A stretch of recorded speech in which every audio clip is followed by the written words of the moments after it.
Bismillahirrahmanirrahim. Assalamualaikum warahmatullahi wabarakatuh. Salam sejahtera bagi kita semua. Perkenalkan, nama saya Salsabila Nurrahmawati dari kelompok 2 sebagai moderator dengan NIM 34022300197. Di sini saya bersama rekan-rekan saya akan membawakan materi mengenai teori perdagangan internasional yang kemudian akan disampaikan materi pertama oleh saya sendiri. Sebelumnya, kelompok kami akan membahas tentang teori praklasik perdagangan internasional mengenai pengertian, sejarah, dan ada teori-teori lain yang mungkin nanti akan dijelaskan oleh rekan-rekan saya. Nah, di sini bisa kita lihat ada teori perdagangan internasional, ada beberapa teori perdagangan internasional, ada teori klasik, dan teori modern. Pengertian merkantilisme. Merkantilisme adalah teori ekonomi yang menyatakan bahwa kesejahteraan suatu negara hanya ditentukan oleh banyaknya aset atau modal yang disimpan oleh negara yang bersangkutan, dan bahwa besarnya volume perdagangan global teramat sangat penting. Nah, kemudian ada sejarah merkantilisme. Merkantilisme sendiri berasal dari bahasa Inggris yang berarti merchants, yaitu pedagang. Melalui sistem merkantilisme, sebuah negara berupaya untuk mengoptimalkan aktivitas perdagangan untuk mendapatkan keuntungan yang melimpah. Sistem ini mendorong negara untuk meninggalkan kegiatan pertanian dan menggantikannya dengan kegiatan perdagangan dalam rangka mendapatkan keuntungan yang lebih besar.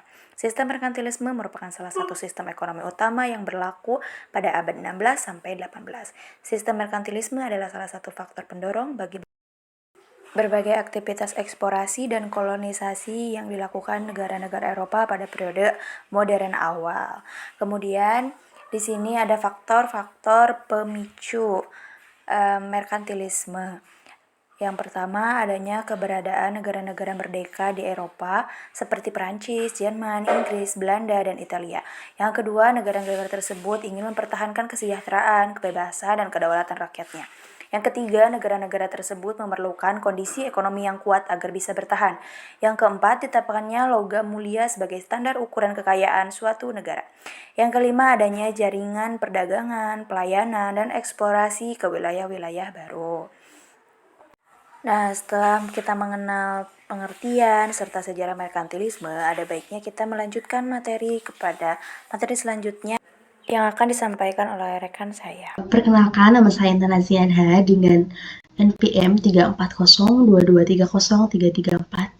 Di sini saya akan menjelaskan materi mengenai jenis-jenis merkantilisme serta tokoh-tokoh di dalam merkantilisme. Nah, jenis-jenis merkantilisme ini terbagi menjadi dua kelompok. Yang pertama ada kelompok bullionis serta ada kelompok merkantilisme murni. Yang pertama ada kelompok bullionis. Tokoh utama dari kelompok bullionis adalah General Malvinas yang lebih mengutamakan kemakmuran suatu negara melalui kepemilikan logam mulia. Gagasannya adalah gagasan untuk menumpuk logam mulia ini mendorong pendapatan bahwa menjual barang ke negara lain lebih memberikan keuntungan daripada memberi barang ke negara lain atau disebut import, dan keuntungan daripada memberi barang dari negara lain. Untuk selalu mendorong digunakannya kebijaksanaan yang dapat menghasilkan surplus ekspor, karena surplus ekspor ini akan dibayar dengan logam mulia, atau kelompok ini mengaitkan kemakmuran negara dengan banyaknya logam mulia. Jadi semakin besar stok logam mulia di dalam negeri akan semakin makmur serta megah dan berkuasa di dalam negara tersebut. Kemudian yang kedua ada kelompok merkantilisme murni.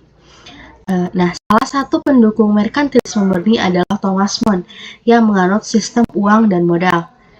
Kata kunci dari merkantilisme murni adalah aspek suku bunga. Suku bunga yang rendah akan menguntungkan pencari kredit, dan ini diperlukan untuk mendorong kegiatan ekonomi. Kemudian, kredit dengan suku bunga rendah akan mendorong kegiatan ekonomi apabila didukung dengan perkembangan harga dan banyaknya uang yang beredar dalam bentuk logam mulia. Kemudian yang ketiga ada cara yang paling mudah adalah melalui perdagangan internasional di bawah suatu kebijaksanaan pengawas untuk mendorong pertumbuhan industri dan perdagangan, khususnya barang ekspor. Hal ini terlihat sifat pokok merkantilisme ini yang menitik beratkan pada perdagangan antar negara, hasrat untuk mencapai kemakmuran dan mengembangkan kekuasaan yang perdagangan maupun agama. Kemudian, berdasarkan dua pandangan di atas, maka suatu negara dalam perdagangan internasional harus mencapai surplus ekspor karena akan dibayar dengan emas. Hal yang dilakukan untuk mendorong ekspor dan mengurangi impor adalah dengan cara melarang ekspor logam mulia, lalu memberi subsidi atas barang ekspor, kemudian melarang ekspor bahan mentah dan harganya di dalam negeri agar tetap rendah. Kemudian ada melarang ekspor barang modal, melarang emigrasi tenaga ahli dengan tujuan agar industri barang ekspor itu tidak disaingi dengan tumbuhnya industri barang-barang tersebut di luar negeri. Yang terakhir ada monopoli perdagangannya melalui daerah jajahan. Maksudnya melalui armada perdagangan yang kemudian menjadi alat ekspansi untuk menaklukkan dan menduduk daerah-daerah yang menjadi sumber logam mulia. Baik, saya akan melanjutkan penjelasan dari rekan-rekan saya. Saya Mita Destiani dengan NIM 34022301181 akan menjelaskan mengenai tokoh-tokoh merkantilisme. Yang pertama ada Thomas Moon, saudagar kaya dari Inggris menuliskan manfaat tentang perdagangan ke luar negeri. Yang kedua ada Jean Bodin, yaitu seorang ilmuwan Prancis mencetuskan teori kuantitas uang. Ia menjelaskan bahwa perdagangan luar negeri akan memperkaya negara jika menghasilkan surplus dalam bentuk emas dan perak. Dan yang ketiga ada William Petty. Beliau adalah ahli ekonomi Inggris pertama yang menjelaskan tentang sewa tanah. Kemudian ada dampak merkantilisme.